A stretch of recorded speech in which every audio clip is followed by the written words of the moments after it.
He trained with a personal trainer 3 times a week for 8 years. He could bench his own body weight. He looked by every ordinary measure like a fit man. And when I measured his VO2 max, he sat in the bottom 20% for his age, a higher mortality risk than being a current smoker.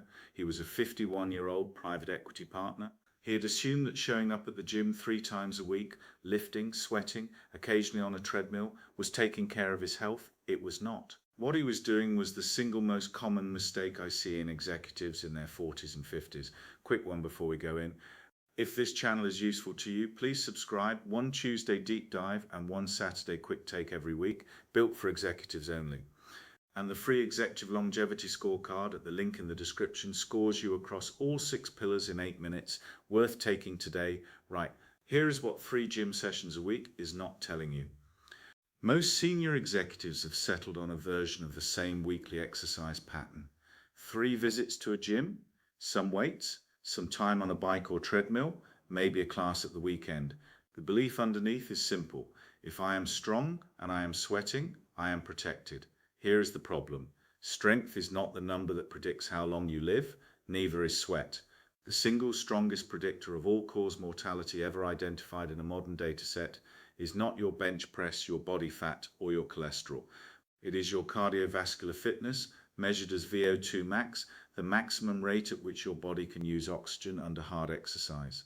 The landmark data comes from a 2018 study in JAMA Network Open, led by Dr. Manziger at the Cleveland Clinic, of over 120,000 patients. The difference in mortality risk between the least fit quintile and the most fit quintile was larger than the difference between smokers and non-smokers. Moving from the bottom 25% of fitness to the middle cut all-cause mortality roughly in half. And unlike almost every other health marker, with VO2 max there is no ceiling. More fitness is always better. Most executives assume their gym routine is improving this number.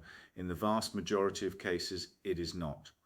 Because VO2 max is built by specific kinds of training in specific zones, done with specific frequency, a generic mix of weights and moderate intensity cardio, the grey zone default of most gym routines, is one of the least efficient ways to build it.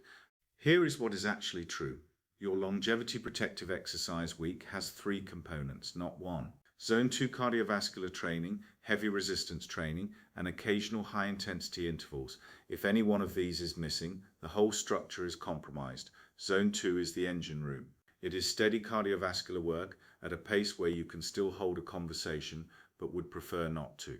At this intensity, your body is building new mitochondria inside your muscle cells, laying down capillaries, and teaching your heart to pump more blood with each beat.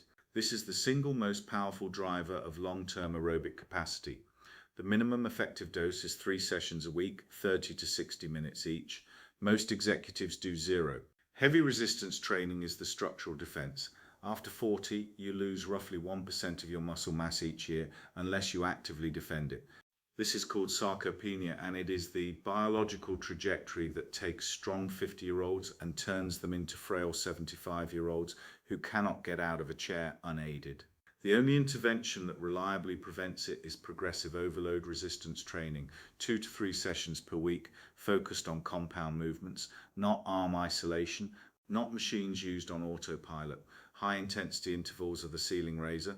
1 or 2 sessions a week of short, hard efforts, 4 minutes hard, 3 minutes easy, repeated 4 times, is a standard protocol, raises your VO2 max ceiling faster than anything else.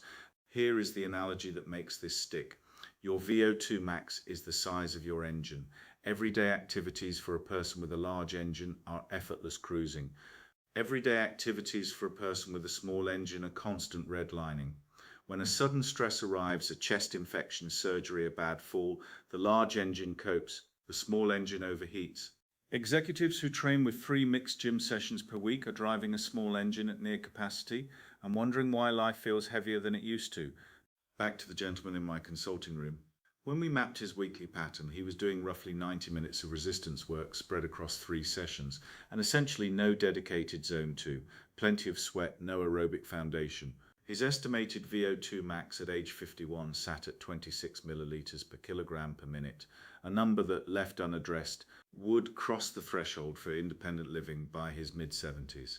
We rebuilt the week. We kept 2 resistance sessions, We added 3 zone 2 sessions, 2 on a stationary bike, 1 long walk on an incline at the weekend. We added 1 short interval session on Wednesdays. Total training time went up by about 40 minutes a week. Nothing heroic. 12 weeks later, his estimated VO2 max had risen to 32. Another 12 weeks, 36. His waist dropped 3 centimeters. His resting heart rate fell 9 beats. His HRV, which had been persistently low, began to climb. None of this required more hours. It required different hours. And here is the reframe I want you to walk away with. The question is not whether you exercise. The question is whether your exercise is targeting the single strongest predictor of how long you will live well.